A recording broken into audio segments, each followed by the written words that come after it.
Welcome to the Parenting in the Digital Age podcast. Many parents are concerned that their child might be falling behind. Others are just looking for ways to help their children thrive, not just in the classroom, but socially and well into their future careers. Each episode, we explore the challenges facing parents in the modern world, from behavior, education, and nutrition to device and gaming addiction. We interview a range of leaders in the area of childhood development to help you successfully navigate parenting in the digital age. Here is your host, Jamie Buttigieg. Hello parents, and welcome to the Parenting in the Digital Age, where we explore the challenges and opportunities of raising kids in a world filled with technology. Today we are thrilled to have the multi-talented Carolyn Sloan join us, an award-winning author, composer, educator and entrepreneur. Carolyn has dedicated her life to creating interactive music experiences for children. Her songs have been performed in theatres, concert halls and schools across the US, as well as far abroad as Moscow and Switzerland.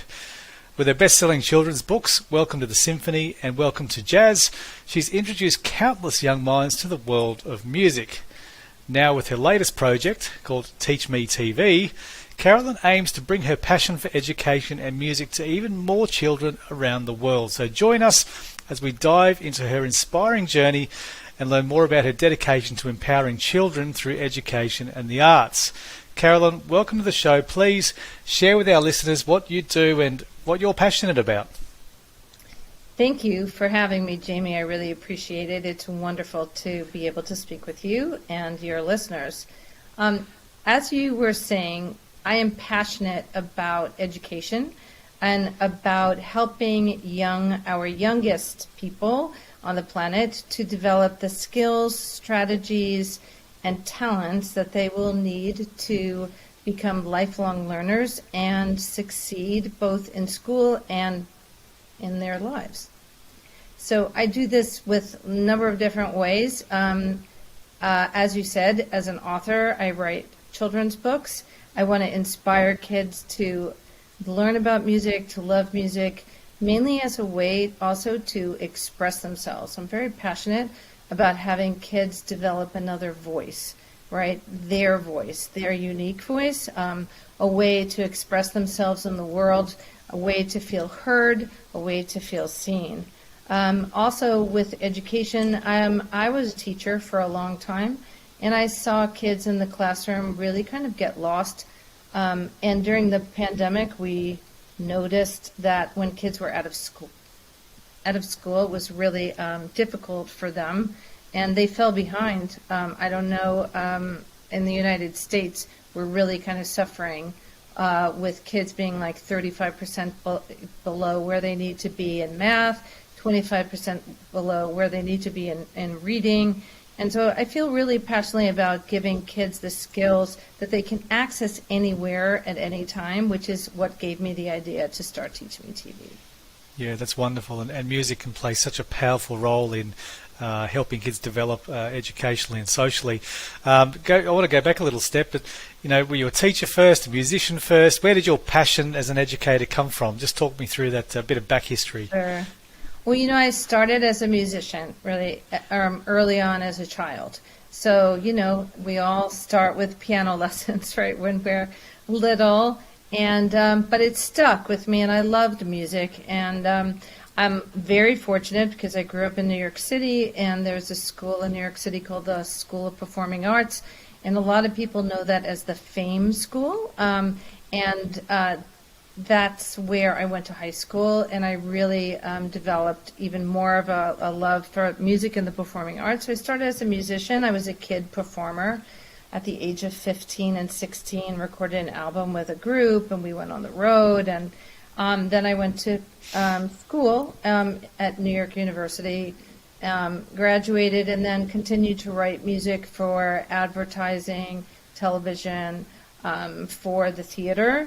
And then it became really clear to me that I enjoyed teaching because I had some students and I wanted to have a family, so it was really important for me to have more regular hours. I don't know if you know what a performing life is like, but it's very far from having any kind of regular hours. So I was like, and my husband is an actor, a Broadway actor, so I was like, the two of us can't be out of the house at the same time. So I really was interested in teaching, so I started teaching, and I loved it and taught for the next 2 decades, really. Had my son, and then I just started bringing together my passion for education and media, and all different kinds of media, books and music, and delivering kind of, if you will, learning materials through different forms of media. And that's kind of how it developed. That's inspiring. So let's talk about books for a minute, because there's a lot of different things that you do here, and we'll touch on all of that before we end today's podcast. But what inspired you to create the interactive children's music books? It's interesting. When I was teaching, I had a project I used to do with 4th graders, and they had to become an expert on an orchestral instrument.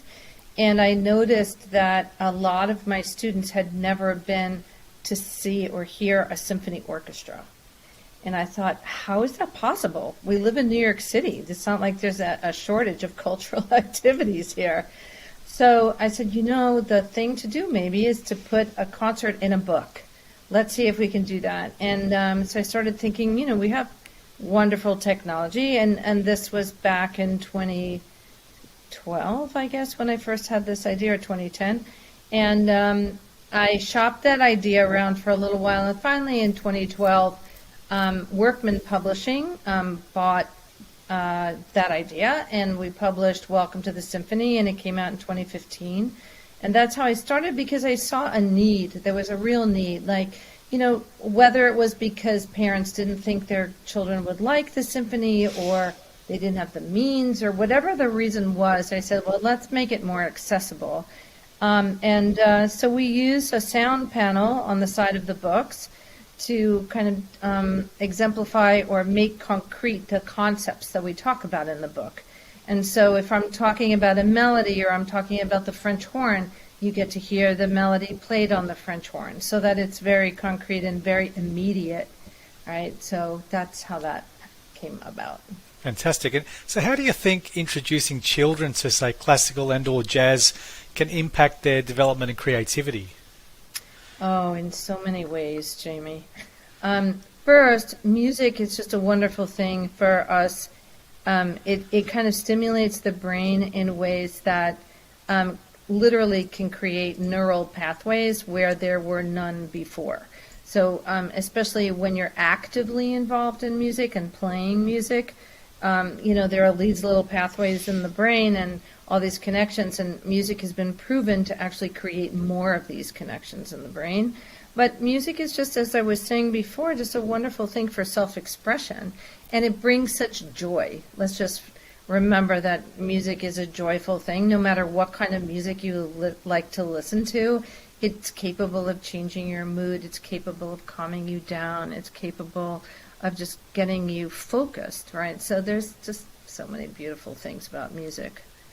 Yeah, and the world can't have too much joy, right? Like it's like something that we all deserve, and you can never have too much of it. So thanks for your contribution there.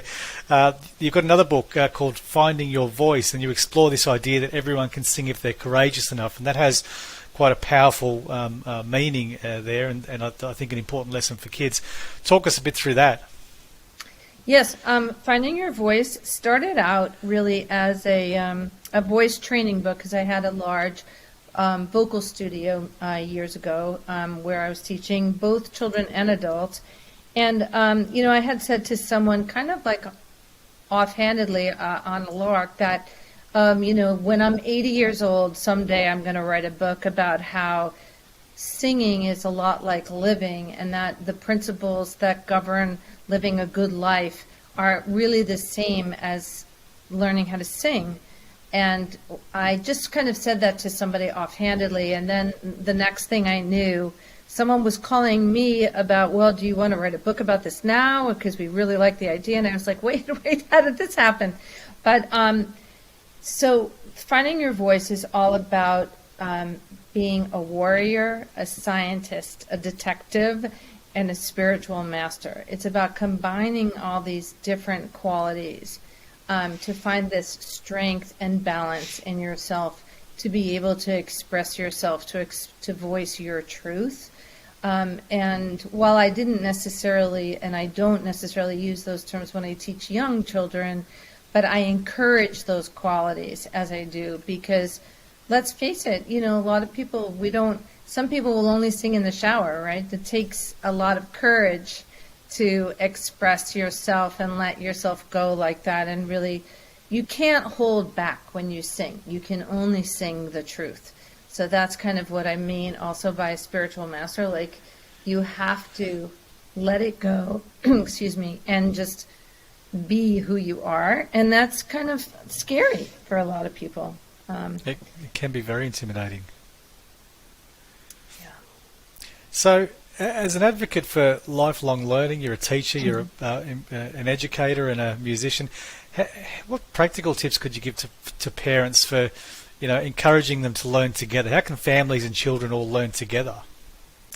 Oh, I think it's the best thing when parents and kids can learn together, and there's so many opportunities. Honestly, just walking down the street, looking at a tree and talking about what you see, or looking up at the sky. I mean, I'm sure as parents we've all had that experience where your kid says, why do the clouds look like that? Or, why does it get dark when it rains? Or why, right? There are all these questions. So the best thing to do is to model that same kind of curiosity. And sometimes if you don't know, to say, I don't know, let's look that up. Let's find the answer to that together. And of course that's kind of how I created TeachMe TV, is that it's online interactive activities, everything ranging from like word searches to math, video games, to that kind of thing, to investigating the water cycle, like what is the water cycle, all different kinds of things to investigate with your children. I think when you model curiosity and you show excitement and this kind of insatiable wanting to know, your kids are going to follow, and they're going to get excited about learning too.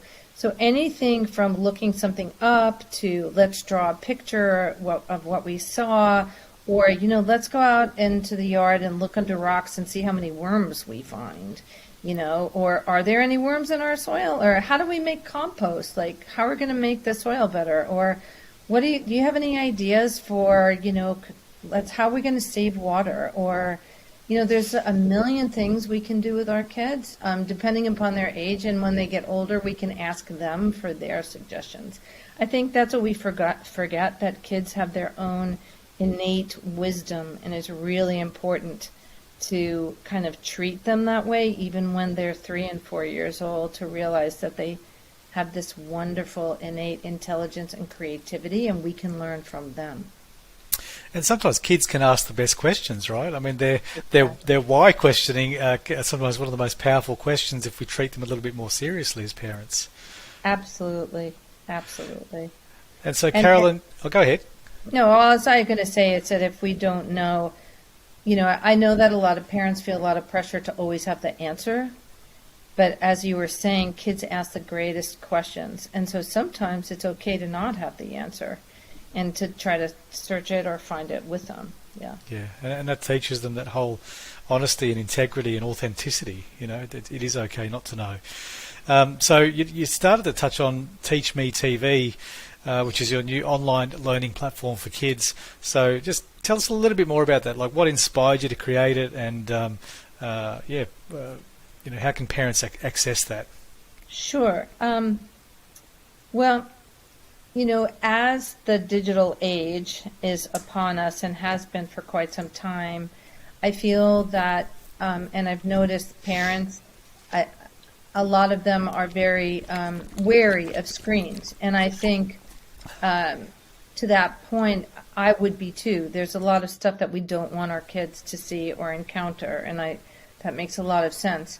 But being that screens are kind of an inevitability at this point in time, I really wanted to create something that was, quote unquote, good for kids online, because kids want to be on their devices. And this is a way for them to be on their devices, have fun on their devices, but to be safe, to be doing something to grow their minds, and also stuff that you can do with your children online. It can be a family activity. All of our activities can also be like you can, mirror them on a big screen TV if you want, and like watch a video that way together. They're all short. You can do a craft project together, watching a video and following the video along. So I was watching parents with kids in restaurants. When my son was very little, I used to bring a coloring book. I would bring some trucks or little cards for him to play with while we go out to eat in a restaurant. But now I feel like parents put videos or they bring iPads, right? So if you're going to do that, I feel like let's not waste the time and let's grow our kids' minds. And there's plenty of fun. It's not all like, math and that kind of stuff, but it's fun stuff that they can do too. I just thought we really need to have like good, fun, educational stuff online for kids ages 5 to 12, because they tend to get lost in that middle age range, because you have great activities a lot of the time from 0 to 4 for kids, but then 5 to 12, they end up like in the wrong places on the internet, which I was trying to help parents to avoid that. Yeah, absolutely. It's particularly down that YouTube rabbit hole, and Exactly. YouTube can be extremely powerful, but I often walk in on my own kids and the stuff they're watching is the furthest thing from education, and it's difficult for parents. I totally get it. So how do you envision the future of music education? So, like, you're talking about the rise of digital platforms like TeachMe TV. How do you think it's going to shift over the coming years, or will it shift over the coming years? Well, I think we're already there. Honestly, I feel the shift has happened, and now with new technologies like ChatGPT, it's only going to be exponentially faster. So I think that we have to also look at digital education as something that can help our kids become better critical thinkers and more creative thinkers. And I think this is where we need to go in education, because I think with every new advancement in technology, it seems to me that we humans are not going to be responsible for kind of the mundane tasks anymore. So things like, even computer programming and coding, elementary coding, is not going to be done by a human. It's going to be done by a machine.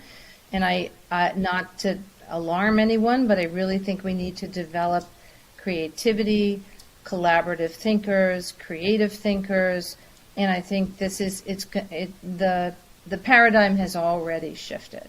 So I think we have to be very mindful about what we're putting in front of our kids and how we're educating them, and use every resource we can to bring them into the 21st century, to make sure that the citizens that are going to be running the world in 10 or 20 years' time are going to have that really great 21st century education. Yeah, yeah, well said. I cannot, playing around with AI tools myself, I can see this wonderful application, and I'm sure someone's already developing it. But where teachers in the classroom or educators in any classroom have almost an AI buddy or an AI assistant, that they have conversations with in the middle of class, or students can engage the AI in the middle of class that can augment and enhance those lessons, or take them in completely different directions. It is such an exciting time for technology. So, but you're right, it's about getting kids on the right side of that technology, and you're doing that with TeachMe TV. We do that in our own classrooms, teaching kids, programming, STEM, mathematics, getting them on that healthy side and the respectful side, and helping them become the creators. And really, we want them to understand what the technology is, rather than just sit by and become this passive consumer of technology. And it is designed to do that. It is designed to, be behaviourally addictive in our kids. Let's make no mistake. Social media platforms and YouTube, they're all, designed to see how long we can keep that consumer's eyeballs, stuck to our product. So, it's a challenging time for educators, it's a challenging time for parents, but by the same token, it is absolutely an exciting time. Okay, here's an interesting one. So what are some of the challenges you face while creating engaging educational content for kids? It couldn't have been easy. You have an idea for a book or something that's, got some tech in it, and you've been quite innovative. There are probably, not just parents listening, but probably people who are listening who have their own ideas for cool products or books. So share with them some of the challenges you might have faced along your journey in getting there. Well, there are many, many. In terms, I'll start with books first. I want to just encourage anyone and everyone, if you have a creative idea for something, just go for it. Just do it. Because if you've thought of it and you feel that it would be useful and you feel like other parents or other children could use it, you're probably right, and you just figure out a way to do it. With the book, I had the idea and pitched it to a number of different people, and honestly, at the time, people kind of laughed at me and said, "Oh, that's funny, putting sound in a book. You want to use that old technology of MP3s. Why don't you just do an e-book?" And I was very clear on why I didn't want to do an e-book, because I wanted kids to be able to hold a book, to feel the pages, to turn the pages, but I also wanted the immediacy of them being able to hear the music inside the book without like a CD. Like a long time ago, remember CDs, right? But there's no CD technology, right, anymore. Like new computers are not made with CD drives. And I didn't want moms or dads to have to walk around with all this stuff. When my son was little, we used to walk around with so many different things. It's like it was cumbersome.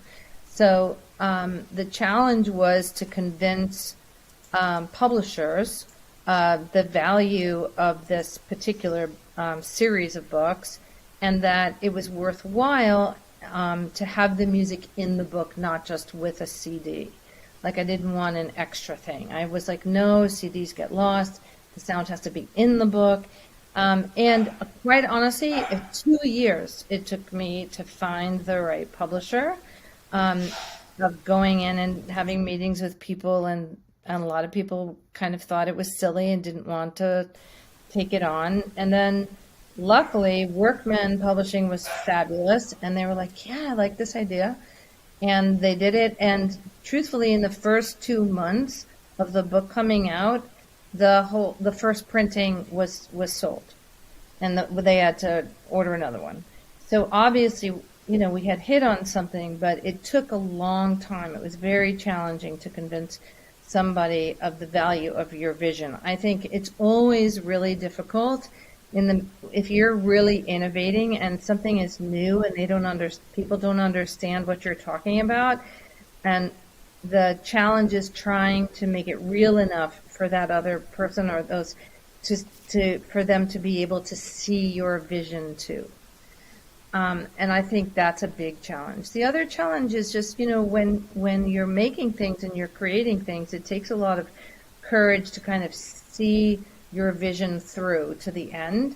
And the first version of what you do may not necessarily be the best. So you have to just kind of be very persistent, and you have to be tenacious to kind of keep going, to try to refine and reiterate and make that vision of what you have in your head, real. And it sometimes it takes a long time, Yeah. TeachMe TV is relatively new, but we've been working super hard for 2.5 years now, and we're just really kind of getting started. So I just would encourage everybody out there to act on their creative ideas. It's a much more exciting and beautiful place to live on the planet when people are really acting on their creativity. You're right. And you said something really powerful in there. We've been working on this for 2.5 years, and we're only getting started. A lot of entrepreneurs coming into an idea, whether they're authors or, starting a business of some other sort, aren't prepared for or don't realise the time it takes to get anything off the ground.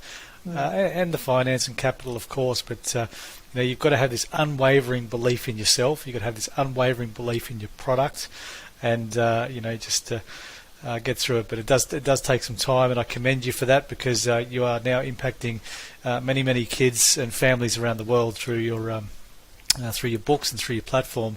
So can you share any upcoming projects or goals or any cool things with our listeners as you continue to empower children through music?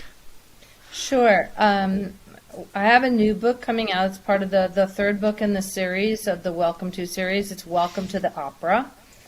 And we use the magic flute, Mozart's magic flute, as the opera that we discuss in the book. And the illustrations are fabulous, by Kaylee Quarles, and we have the music panel on the side, and all of the singers are all these young and upcoming opera singers, which I'm sure you'll hear much about as they get into their careers. But that comes out in October 10th, and I'm really looking forward to that. We're doing a tour here in the United States. I don't think they're going to send me abroad, but I know that the book is sold abroad, and you certainly can buy it online, through Amazon.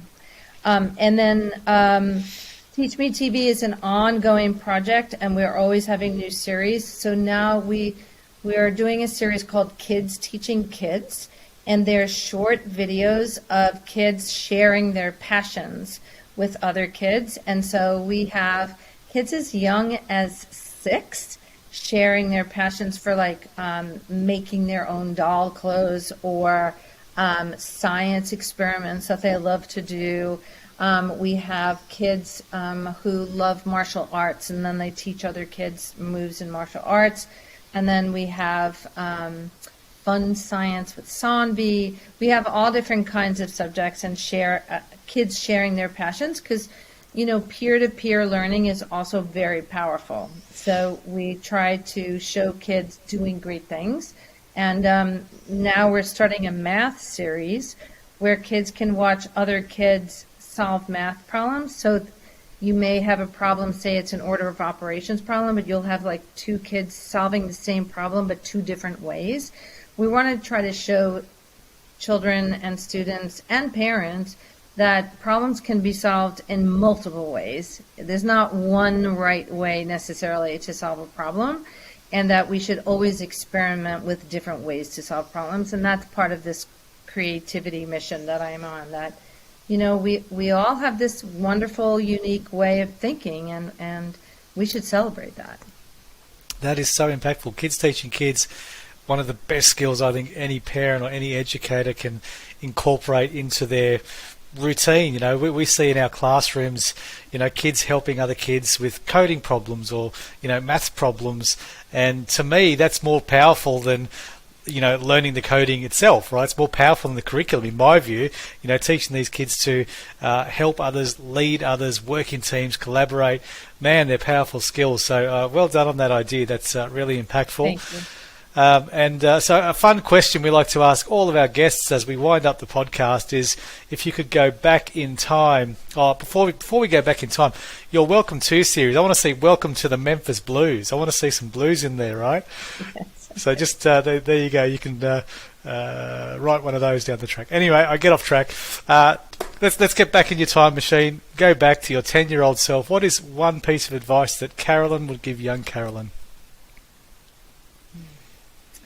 That's a tough one, but I think the first thing that comes to mind is to believe in her, to believe in oneself, to believe in yourself.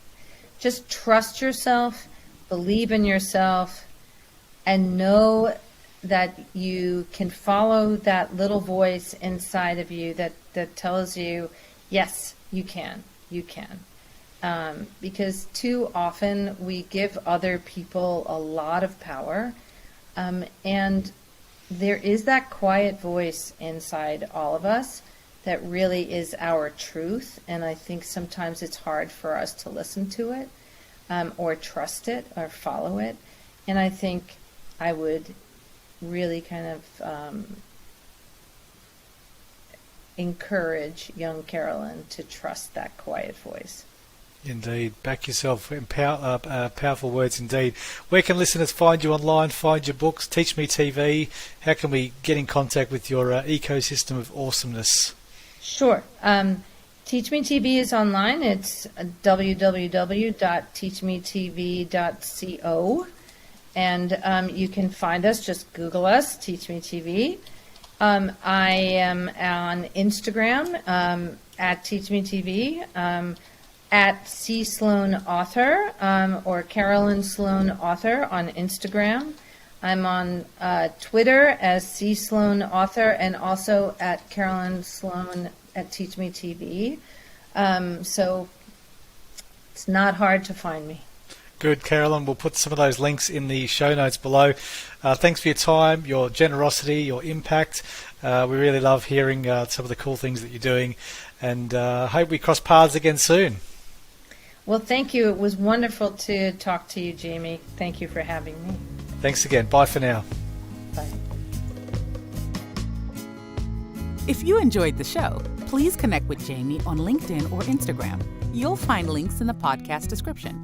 Parenting in the Digital Age is sponsored by Skill Samurai, Coding and STEM Academy for Kids.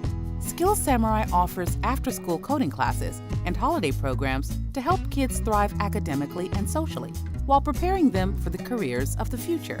Visit skillsamurai.com.au.